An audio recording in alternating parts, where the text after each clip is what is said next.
Oke, tadi kita sudah mencoba untuk ngelempar HTTP exception yang standar eh, supaya kita bisa mendapatkan respon error yang bagus di Nest.js-nya ya. Nah, di sini kita bisa lihat tadi cara kita ngelempar exception-nya itu dengan menuliskan message-nya seperti ini dan juga mendefine status code-nya seperti ini. Nah, tapi sebenarnya dari Nest.js sendiri, dia itu punya yang namanya built-in HTTP exception. Di mana di built-in HTTP exception ini, dia itu sebenarnya adalah turunan dari HTTP exception yang kita pakai sebelumnya. Hanya saja dia udah dibuat spesifik untuk status eh, respon dari eh, HTTP ya. Di sini ada banyak banget nih, ada BET request, ada unauthorized, not found, dan sebagainya. Jadi ada banyak banget HTTP status atau HTTP exception yang udah disediain secara bawaan. Nah, juga teman-teman nanti bisa tambahin kayak, oh, seandainya ada error nih gitu ya, penyebabnya apa? Di sini kita bisa tambahin objek atau instance errornya juga gitu ya, jika memang perlu. Untuk cara penggunaannya juga sebenarnya sama seperti HTTP exception tadi gitu ya. Teman-teman bisa throw, hanya saja di sini yang di throw itu adalah kelas exception yang teman-teman butuhin. Contohnya lagi butuh BET request, teman-teman bisa pakai seperti ini. Nah, sekarang kita akan coba untuk terapin di kode kita sebelumnya ya. Nah, kalau sebelumnya aku menulis si HTTP exception-nya seperti ini, nah di sini kita bisa ubah kodenya supaya lebih bagus menggunakan exception yang lebih spesifik ya, kelas exception yang lebih spesifik. Kita bisa throw new karena di sini aku tadi buatnya forbidden, kita bisa throw forbidden exception namanya. Lalu seperti sebelumnya kita bisa masukin message-nya apa? Misalnya you are not authorized. Misalnya seperti ini ya. Nah, sekarang kita akan coba lagi.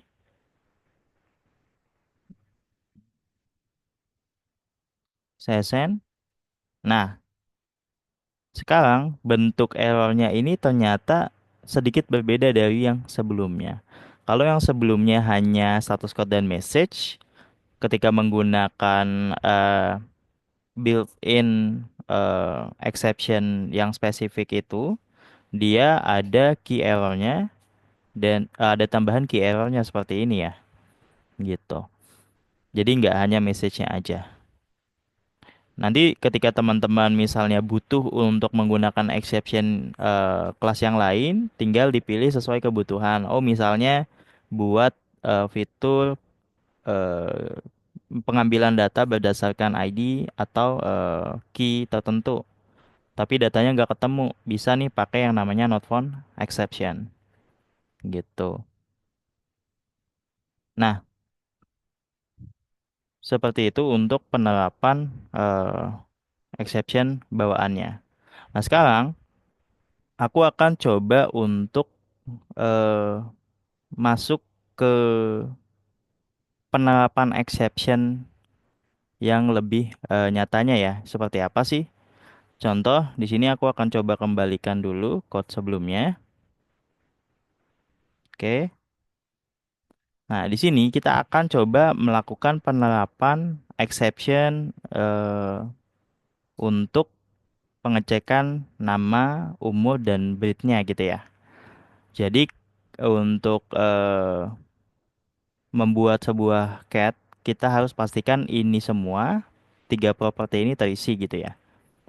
Nah, di sini aku akan melakukan validasi beberapa validasi ya. Kalau seandainya namanya tidak diisi, nah aku akan lakukan throw atau melempar sebuah exception. Nah, exception apa sih yang bakal aku pakai gitu ya? Nah, ketika terjadi gagal validasi, biasanya kita akan menggunakan yang namanya bad request exception karena requestnya ini tidak sesuai harapan kita. Lalu di sini kita bisa pilih bad request exception, enter, lalu kita masukkan nih. Message-nya apa? Misalnya, oh, name is required gitu ya. Nah, nanti kita bisa lakukan untuk dua properti lainnya juga gitu ya. Seperti ini. Berarti yang ini misalnya age, yang ini breed. Nah, age, breed. Oke. Nah, sekarang ketika kita menambahkan cat, kita wajib mengisi nama, age, dan breednya. Seperti itu ya. Nah, kita akan coba lakukan di Postman. Nah, di sini aku mengisi nama, age, sama breednya ya. Aku coba get dulu deh. Nah, di sini ada satu, orange, umurnya 3. Sekarang aku coba create. Oke, di sini berhasil karena memang terpenuhi pengecekannya ya atau validasinya. Kalau misalnya namanya aku tidak isi, gitu ya, apa yang akan terjadi? Dah. Nah, ternyata di sini aku mendapatkan bad request error gitu ya. Status code-nya 400 bad request. Jadi errornya sudah rapi, respon bodinya, dan juga status code-nya sudah di set sesuai dengan nama exception yang kita pakai gitu ya. Seperti itu. Itu dia untuk contoh penerapan exception secara nyatanya ya, gitu. Oke, dari Kang Ajat ada tanggapan dulu atau pertanyaan?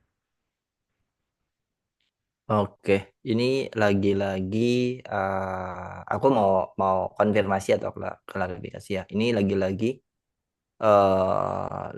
sudah dimudahkan ya dan sudah terstandarisasi yang dimana kita cukup menggunakan semua exception gitu kan. Dan itu udah ada semua ya dari si Ya. Next.js dan nanti ya responnya jadi lebih standar gitu kan, pemakaian jadi lebih standar ya, dan akhirnya kayak kita kalau kita kerja secara tim nggak punya apa namanya ya standarnya masing-masing gitu ya, kayak udah pakai aja yang dari si Nest ini ya, dan itu udah dihandle ya mulai dari message-nya dan juga status code-nya ya untuk HTTP request gitu ya Pak. Iya, betul banget. Jadi sebenarnya sama seperti HTTP exception yang kita pakai sebelumnya, dia membuat responnya lebih standar dan lebih rapi dan juga udah ngeset status code sesuai dengan yang kita inginkan gitu ya. Sesuai dengan kelas apa yang kita tahu, maka status code-nya juga akan sesuai. Dan dengan ini juga seperti yang Kang Ajat bilang, kolaborasi timnya jadi lebih mudah gitu ya karena sudah ada standarnya ketika misalnya ngelempar error atau melakukan respon sebuah request ya gitu. Seperti itu. Baik, nanti kita akan lanjutkan di video selanjutnya.